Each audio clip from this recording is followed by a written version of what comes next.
इथे मी उरलेला शिळा भात घेतला। त्या भातामध्ये मी ज्वारीचं पीठ, गव्हाचं पीठ आणि डाळीचं पीठ टाकते।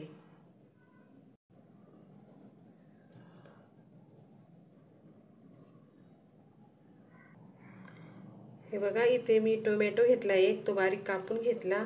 एक कांदा घेतला, तोही बारीक कापला आणि कोथिंबीर। आता त्या पिठामध्ये, भातामध्ये मी मिक्स करते।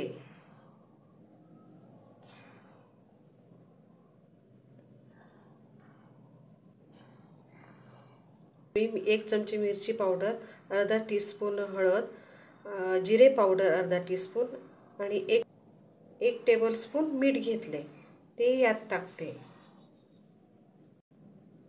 आता हे मसाले, पीठ, आपण मिक्स घेतलेलं पीठ आणि भात हे सर्व मी एकत्र करते।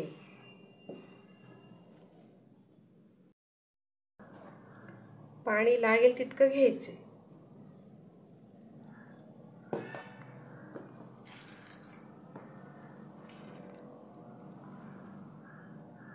आपलं पीठ तयार आहे। आता मी याचे थालीपीठ करणार आहे ह्या पिठात। आता आपलं आहे तर मी तेल टाकते। आता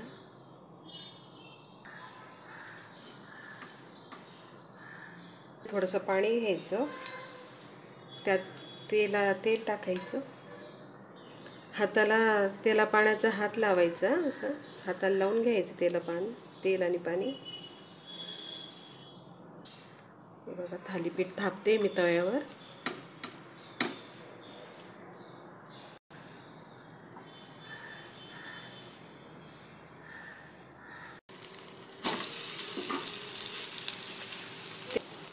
दोन्ही बाजूने भाजून घ्यायचं थालीपीठ। दोन्ही बाजूने भाजलं।